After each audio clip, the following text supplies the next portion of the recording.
policiers de Chambéry sur la piste d'un individu hors norme. C'est vrai qu'on se dit que finalement il n'y a peut-être pas de mobile à ce meurtre, que c'est peut-être le début d'une série, d'un tueur en série. On se dit qu'il peut recommencer, quoi. S'il a cette envie de tuer qui est là, sans mobile particulier, il va certainement pas s'arrêter là.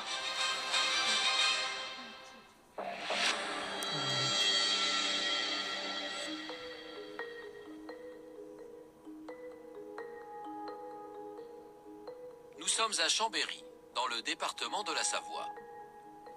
Surnommée la Cité des Ducs, la commune offre à ses 60 000 habitants un cadre naturel exceptionnel, ainsi qu'un riche patrimoine historique. C'est une population faite d'étudiants. Le centre-ville est un centre commerçant. Puis c'est vrai qu'il y a dans cette capitale de la Savoie une forte population touristique pendant une longue période de l'année, puisque nous sommes aussi à quelques kilomètres des premières rives du lac du Bourget. Mais au printemps 2015, un événement tragique va frapper la ville de plein fouet. Ce 21 mai, le jour se lève à peine sur Chambéry, lorsque deux employés municipaux font leur tournée au parc du Vernet.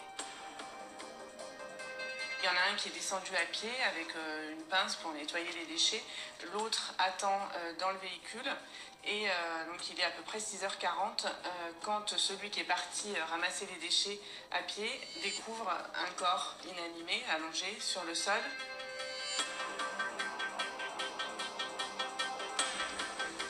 Paniqué, l'employé contacte immédiatement les services de police de la ville, qui arrivent sur place quelques minutes plus tard. L'un des employés municipaux explique à la police qu'il a tenté de donner les premiers secours à la victime. Seulement, la police, en arrivant, constate effectivement que l'homme est déjà mort depuis plusieurs heures. Alors que s'est-il passé dans ce parc? Quelle est l'identité de la victime? Et comment a-t-elle perdu la vie?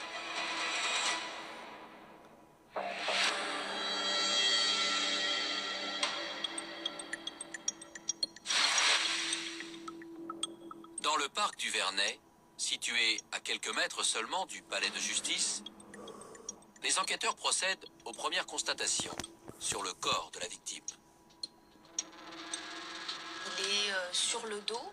Il a reçu plusieurs coups de couteau sur la poitrine, dans la nuque et au visage. Et plus étrange, le pantalon baissé sur les chevilles. Ça interpelle tout de suite les enquêteurs au début de l'enquête. On peut penser du coup à une agression sexuelle. D'autant plus que le parc du Vernet est connu à Chambéry pour son activité nocturne. C'est un endroit où les homosexuels se rencontrent. C'est aussi un endroit où on sait qu'il y a de la vente de produits stupéfiants. Donc il pouvait effectivement y avoir eu un échange et puis un règlement de compte. En fouillant les vêtements de la victime, les enquêteurs parviennent à l'identifier grâce à sa carte de bus. L'homme s'appelle Mostafa. Il a 52 ans. Ses proches, et notamment Farida, sa sœur aînée, sont aussitôt informés. J'ai pas du tout réalisé. Sur le coup, je réalisais pas. Ils m'ont dit, on est de la police. Là, sur le coup, j'ai dit, qu'est-ce qui se passe? Mais je pensais pas du tout à la mort de Mostafa du tout. Et après, quand ils me l'ont dit, je réalisais pas. Tandis que Farida assure aux policiers que son frère n'avait pas d'ennemis, les enquêteurs de Chambéry inspectent minutieusement le parc du Vernet. Mais aucun indice n'est retrouvé sur place. Les policiers vont essayer d'étendre le périmètre d'investigation et vont trouver un témoin qui habite dans un immeuble voisin du parc du Vernet. Ce témoin va leur indiquer que le hall de son immeuble est fréquemment occupé par des squatteurs et que la fameuse nuit du 20 au 21, il a entendu diverses voix. Par contre, il est incapable de déterminer le ton de la voix, si c'était des cris ou des paroles un peu fortes, et n'a pas entendu non plus la teneur des paroles échangées. Le 22 mai 2015, au lendemain de la macabre découverte, l'autopsie du corps de Mostafa est réalisée à l'Institut médico-légal de Grenoble. L'autopsie va révéler que l'homme a reçu 28 coups de couteau à l'abdomen et au cou. Notamment, il a des plaies au poumon, des plaies hépatiques et également au tube digestif. Le médecin légiste estime que la lame du couteau avec lequel le meurtrier a donné les coups a 8 cm de long. 5 jours plus tard, les analyses toxicologiques sont transmises aux enquêteurs.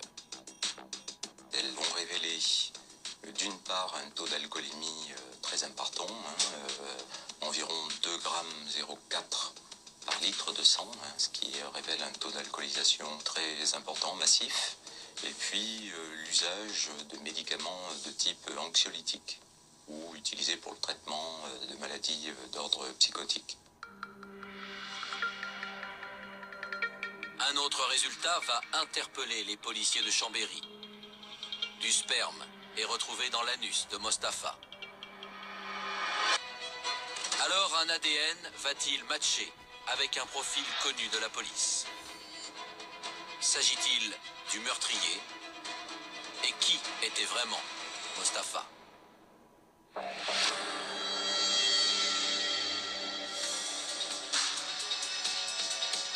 À Chambéry, les policiers apprennent que l'ADN retrouvé ne correspond à aucun profil enregistré au FNEG, le fichier national des empreintes génétiques. À la recherche d'une nouvelle piste, les hommes de la police judiciaire réalisent une enquête de personnalité sur la victime. Mostafa est né le 30 décembre 1963 à la Bridoire, un petit village à 25 km approximativement de Chambéry. C'est l'un des enfants d'une famille de 11. C'est un garçon plutôt respectueux, de bonne humeur, qui aime la vie, auquel on ne trouve rien à reprocher. Il fait ses études, il décroche un BEP de secrétaire dactylo, puis s'en va à Lyon avec des amis et enchaîne à ce moment-là des petits boulots. Mais à l'âge de 30 ans, Mostafa est diagnostiqué bipolaire. Il avait des délires et il voyait des choses que nous, on ne voyait pas.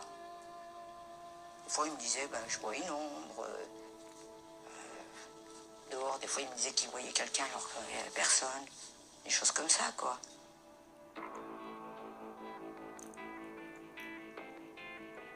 En plus de cette maladie, Mostafa va être confronté à l'incendie de la maison familiale, ainsi qu'au décès de ses parents. Profondément marqué par ces événements, l'homme se réfugie peu à peu dans l'alcool. De la part des services sociaux, c'est un homme qui fait l'objet d'une mesure de protection. Il vit avec tout juste une 60aine d'euros par semaine. Donc il est dans un cadrage médical avec le soutien d'une sœur à Chambéry qui s'occupe de lui autant qu'elle le peut et des difficultés qui sont récurrentes. Il ne s'en sort pas. Oui, c'est un naufragé de la vie.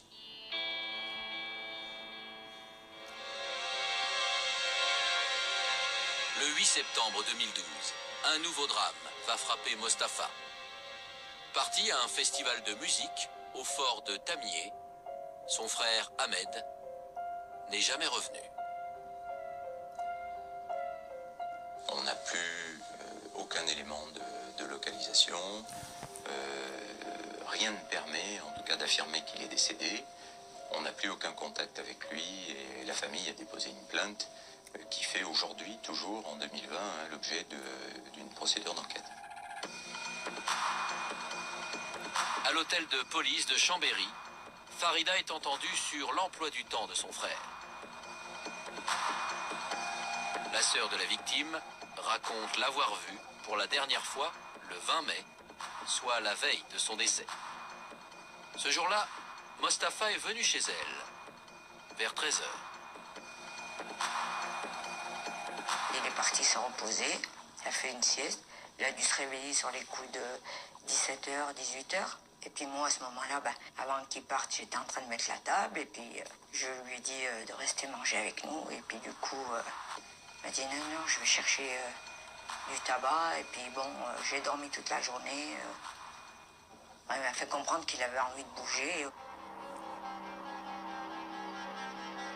Mais alors qu'il devait juste faire un aller-retour dans le centre-ville, Mostapha n'est jamais revenu. C'était pas la première fois qu'il partait et puis qu'il revenait pas. Même des fois, il partait chez ses amis à la Bridoire. Pendant 2 jours, je le voyais pas. Il restait là-bas et il dormait chez ses amis, quoi. Et il me prévenait pas. Alors bon, après, des fois, moi, je l'appelais. Mais là, après, avec le temps, je l'appelle plus, quoi. Parce que même si je l'appelle, ça servait à rien. Dans l'espoir de retrouver sa trace, les enquêteurs auditionnent ses amis les plus proches, à savoir 2 frères agriculteurs résidant à la Bridoire. Ils ne comprenaient pas ce qui était arrivé à Mostapha. Mostapha était venu 2 jours avant les voir. Et effectivement, ils avaient eu une relation sexuelle entre l'un des frères et Mostapha. De nouvelles analyses ADN vont d'ailleurs confirmer que le sperme retrouvé est bien celui de cet ami. Mais l'homme est mis hors de cause en ce qui concerne le meurtre de son ami. Honnêtement, il semblait lui porter vraiment beaucoup d'affection.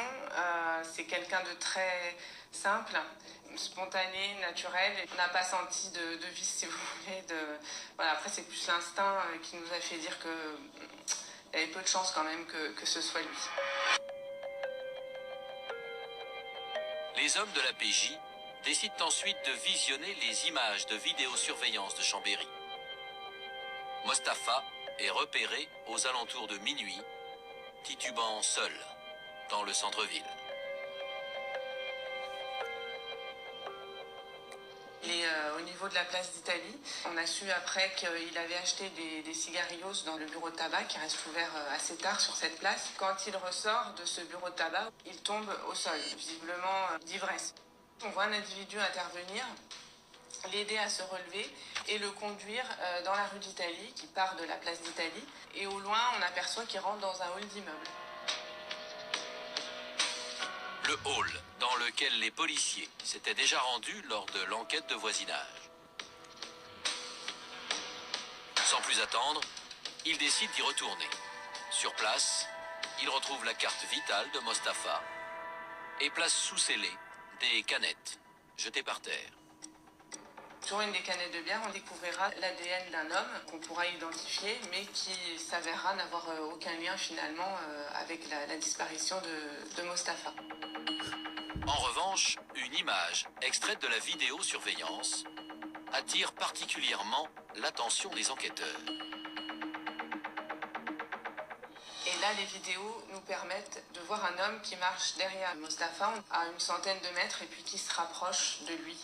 Et sur les images du centre-ville de Chambéry, vraiment rue Croix d'Or, là, dans le quartier piétonnier, on les voit marcher ensemble et remonter jusqu'à la place Saint-Léger et jusqu'au tribunal qui mène ensuite au parc du Vernet. C'est les images qu'on a de Mostapha et de celui qu'on pense être l'auteur. Alors s'agit-il du meurtrier de Mostapha? Les policiers parviendront-ils à l'identifier? Et l'enquête connaîtra-t-elle un nouveau rebondissement?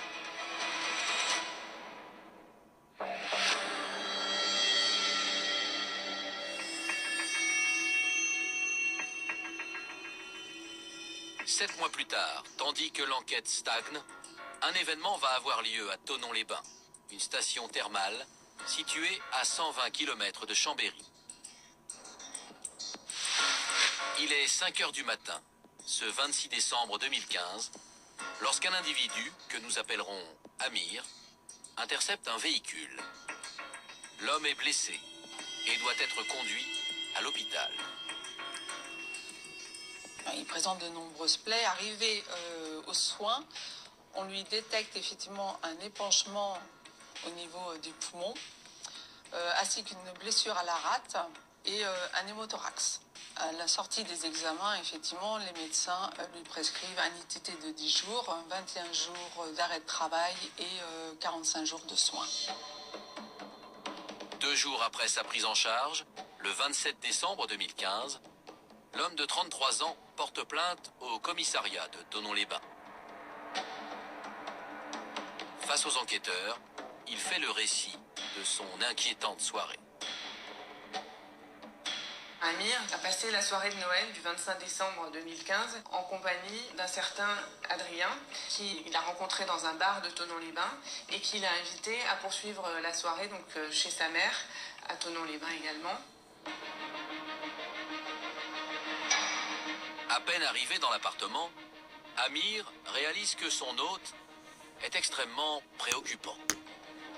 Adrien commence à avoir des réflexions un petit peu bizarres. Et il finit carrément par lui dire qu'il a tué quelqu'un. Et pour lui prouver qu'il a vraiment tué quelqu'un, il sort une coupure d'article de presse du Dauphiné et il lui montre l'article qui relate la mort de Mustapha dans le parc du Vernet et il lui dit « c'est moi ». Amir, il y croit pas. Quel auteur de meurtre viendrait dire au premier inconnu qu'il croise « c'est moi qui ai tué un mec dans le parc du Vernet ». Mal à l'aise, Amir décide d'abréger la soirée. Donc il se lève, il commence à se diriger vers la porte d'entrée et finalement il prend un coup de couteau dans le flanc. Mais il s'en aperçoit pas tout de suite, à vrai dire. C'est en se retournant qu'il voit Adrien avec le couteau et qu'il comprend. Et là c'est la panique. Malgré sa blessure, Amir parvient à s'extirper de l'appartement et à être pris en charge par les secours. Suite à ce témoignage, les policiers se rendent au domicile de la mère d'Adrien. Si le jeune homme de 20 ans est interpellé sans difficulté, sa version des faits va être très différente de celle d'Amir.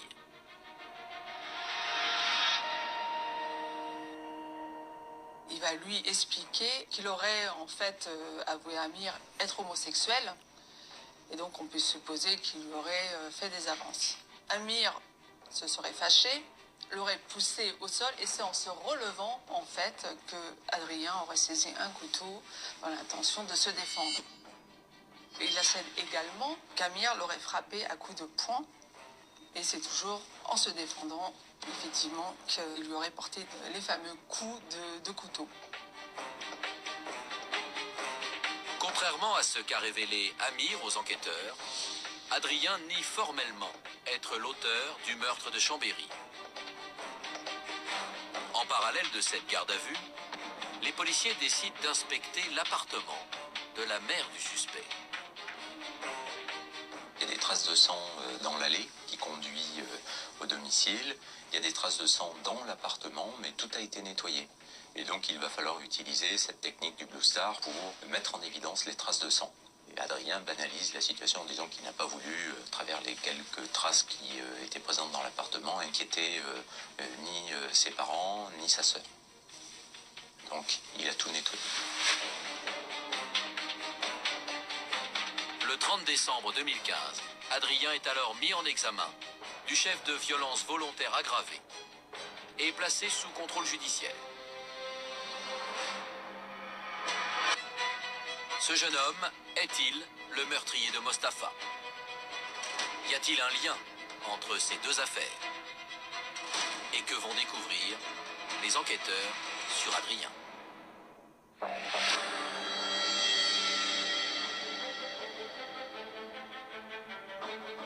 Le 5 janvier 2016, soit 7 mois après le meurtre de Mustapha, les enquêteurs de Chambéry sont avertis par leurs homologues de Thonon-les-Bains des déclarations d'Amir.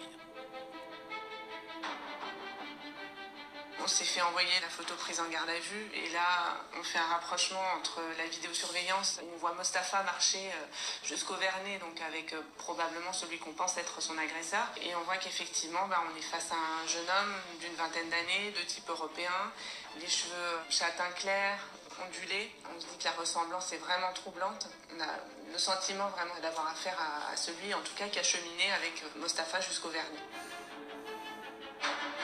Malgré cette ressemblance physique avec leur suspect, les enquêteurs savoyards sont stupéfaits. Ils apprennent qu'Adrien a grandi au sein d'un foyer aimant et n'a jamais fait parler de lui auparavant. Il était très très bon à l'école. C'est un enfant qui très rapidement, déjà en primaire, faisait preuve de capacité importante. Il était sapeur-pompier volontaire. Il souhaitait devenir sapeur-pompier professionnel. Mais à la suite d'une hospitalisation pour une polyarthrite à l'âge de 17 ans, son rêve d'enfant s'effondre. Adrien commence alors à se renfermer de plus en plus sur lui-même. Ce mal-être a commencé principalement à se ressentir à l'adolescence et qui s'est accru avec les années. Donc un mal-être avec des douleurs qu'il ressentait, qu'il n'arrivait pas à analyser comme des pulsions, hein, qu'il a découvert par la suite, et qui faisait qu'il était mal, qu'il se renfermait. Avec les années, les pulsions d'Adrien prennent de l'ampleur. Et l'étudiant en psychologie va même jusqu'à se scarifier pour extérioriser son mal-être. Il s'automutile parce qu'il dit qu'à ce moment-là, ça lui permet de décompenser son instinct meurtrier et de lutter contre cette espèce de besoin qu'il a de passer à l'acte. Mais un autre élément attire fortement l'attention des enquêteurs. C'est son profil sur les réseaux sociaux qui va interpeller les policiers de Chambéry. En effet, ils vont découvrir que celui-ci fait référence à des personnages sombres, à des films noirs, et notamment à des tueurs en série, comme Hannibal Lecter dans Le Silence des agneaux. Il fait mention également d'un personnage d'Orange Mécanique, mais surtout au Joker de Batman. Et les policiers vont découvrir que Adrien a l'habitude d'emprunter le rouge à lèvres de sa mère pour se grimer en Joker et accentuer les traits de la grimace de celui-ci.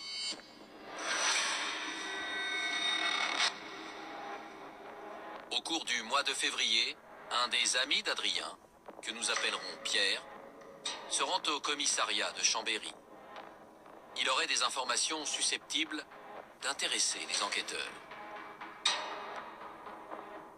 Pierre nous raconte qu'au cours d'une soirée de la Toussaint 2015, Adrien lui a raconté qu'un soir, il est sorti de chez lui une nuit, qu'il était muni d'un couteau et qu'il a rencontré par hasard, en marchant, un sans domicile fixe qui qualifie de déchet, il emploie ce terme de déchet. Il lui a demandé s'il avait de la famille, s'il avait des amis, et en comprenant que cette personne n'avait pas de famille, pas d'amis, c'est-à-dire personne qui le regretterait plus tard, il a décidé d'en faire sa victime. C'est-à-dire qu'il souhaitait commettre le crime parfait, et en racontant cette agression, il a vraiment un rire il est en transe, il a un rire nerveux. Les hommes de la PJ découvrent aussi que la nuit du meurtre, Adrien dormait avec Philippine, sa petite amie. À son tour, la jeune femme est auditionnée par les enquêteurs de Chambéry.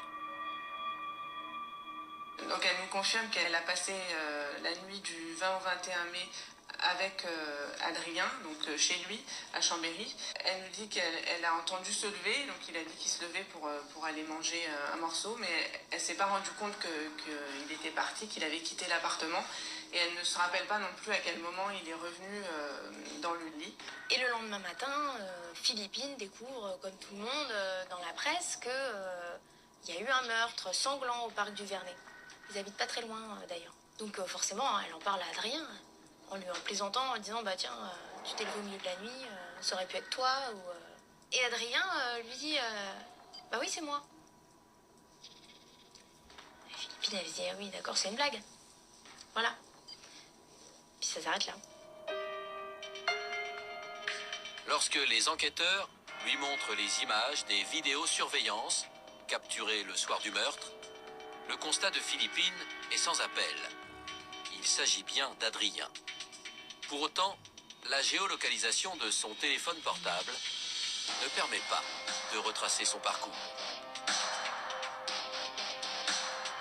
On constate que le téléphone est éteint, mais que juste avant les faits et juste après, il était bien à Chambéry et probablement à son domicile. Voilà, puisque quand il s'éteint la veille au soir, il est sur Chambéry, et quand il se rallume le lendemain, il est sur Chambéry. Donc on a la certitude, en tout cas, qu'il était sur Chambéry la nuit des faits. Ajoutez à cela les témoignages d'Amir, de Pierre et de Philippine. Les enquêteurs sont persuadés de tenir leur homme. C'est vrai qu'on se dit que finalement il n'y a peut-être pas de mobile à ce meurtre, que c'est peut-être le début d'une série, d'un tueur en série finalement. C'est vraiment la réflexion qu'on se fait, puisque on a la mort de Mustapha qui est suivie quelques mois plus tard de ce que nous on pense être une tentative d'homicide contre Amir. Donc on se dit qu'il peut recommencer, quoi. S'il a cette envie de tuer qui est là, sans mobile particulier, il va certainement pas s'arrêter là. Donc on décide de l'interpeller le plus rapidement possible. Le 9 février 2016, Adrien est arrêté à son domicile et placé en garde à vue à l'hôtel de police de Chambéry. Alors que va déclarer le suspect face aux enquêteurs? Est-il le meurtrier de Mustapha? Et pourquoi aurait-il agi de la sorte?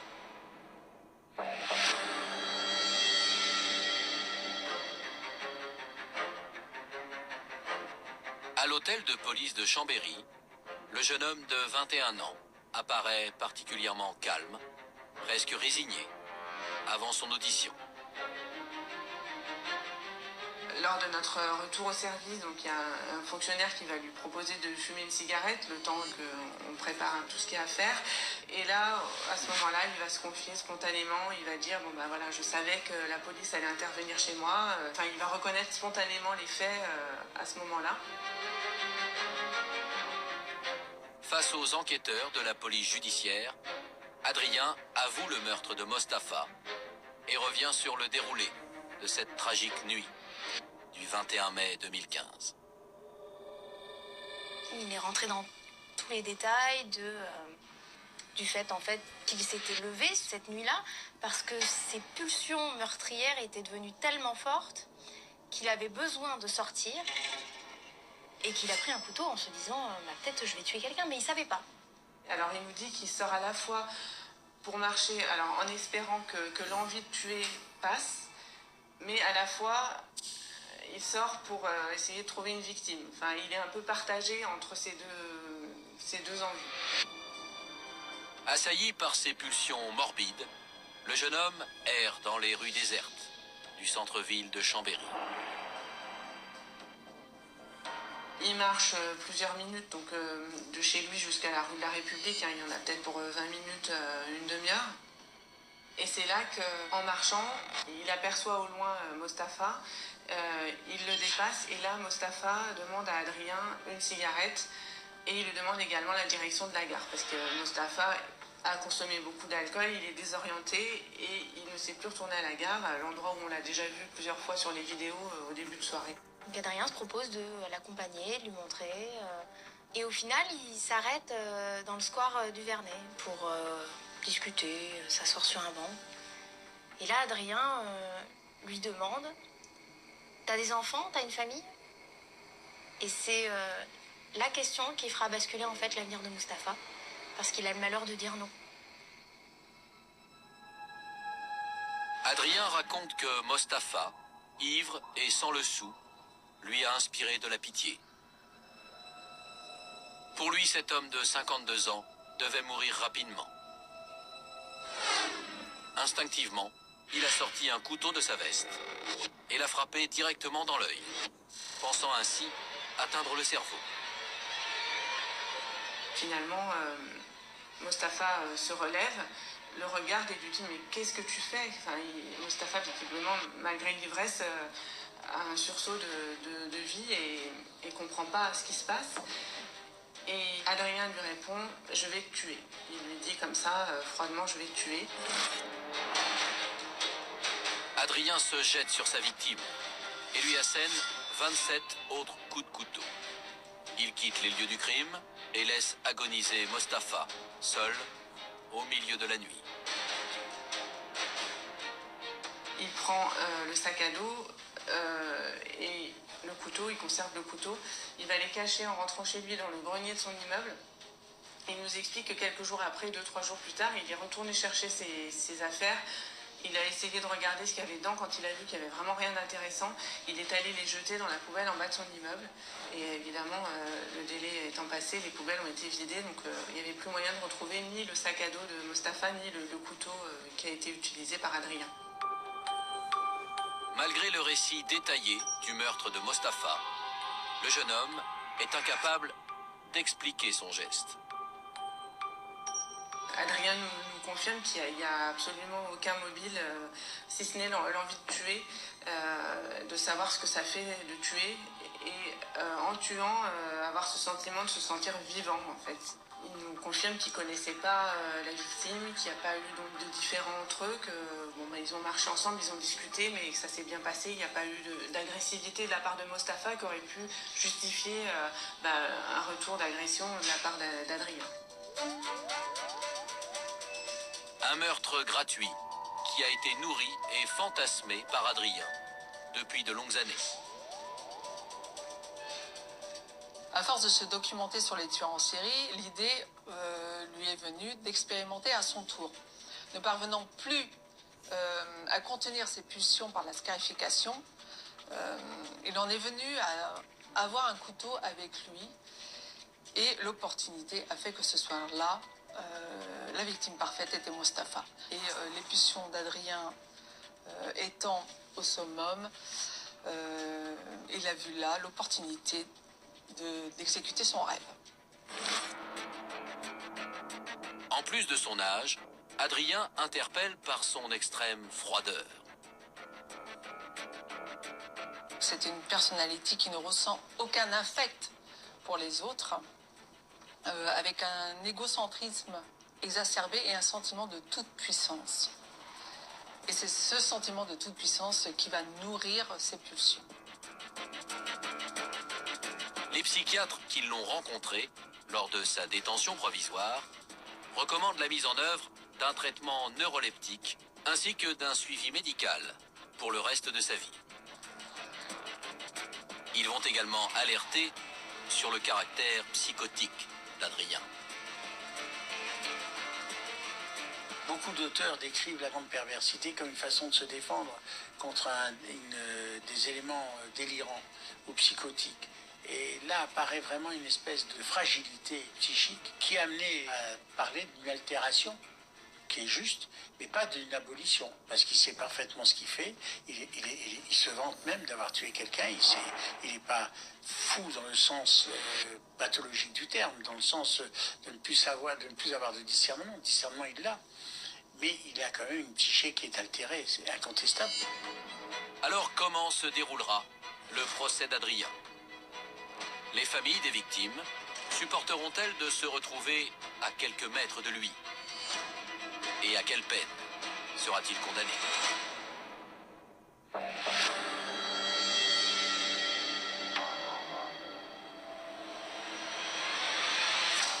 Le lundi 27 janvier 2020, soit 5 ans après la mort de Mustapha et l'agression violente d'Amir, le procès de l'étudiant en psychologie s'ouvre devant les assises de Savoie, à Chambéry.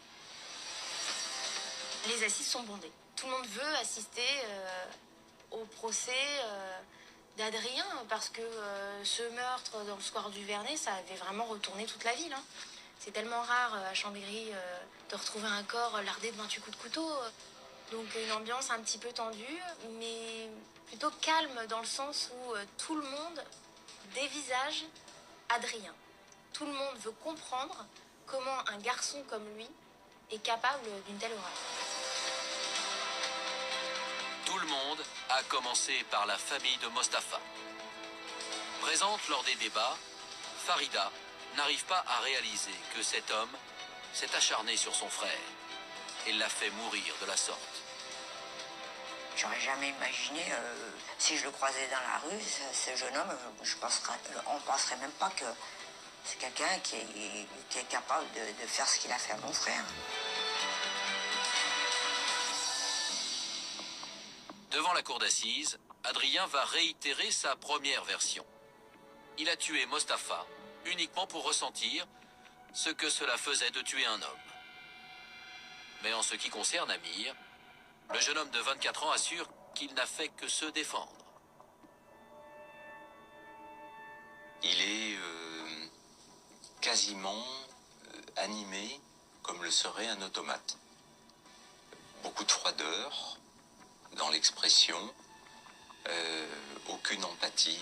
Il s'adresse même à un moment donné à la famille de Mustapha pour leur dire qu'il regrette ce qu'il a fait, mais qu'il est incapable de comprendre leur douleur. Face à ces propos glaçants, les familles des deux victimes vont s'entraider et se soutenir tout au long de l'audience.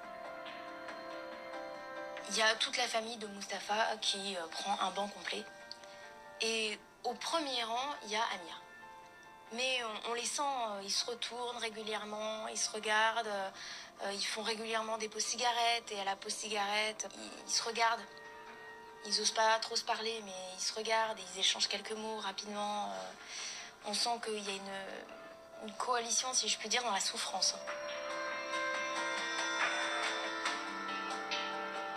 Le vendredi 31 janvier 2020, après 5 jours de procès, Adrien est condamné à 25 ans de prison pour meurtre et tentative de meurtre, avec un suivi socio-judiciaire de 15 ans à sa sortie de détention. J'ai jamais vu ça. Jamais. Le verdict tombe, tout le monde se lève, forcément. Et là, la famille de Mustapha, toutes ses sœurs, se dirigent naturellement vers les parents d'Adrien, qui sont déchirés, déchirés. Et tout le monde se prend dans les bras. Et je me revois regarder l'avocat des sœurs de Mustapha, Maître Cataldi, et on s'est regardé en se disant mais c'est incroyable en fait que d'une affaire si sordide puisse ressortir autant d'humanité, parce que en fait on parlait vraiment d'humanité, c'était tout le monde accordait son pardon et tout le monde accordait ses excuses et tout le monde les acceptait, ce qui est franchement très rare à la fin d'un procès aux assises, quoi.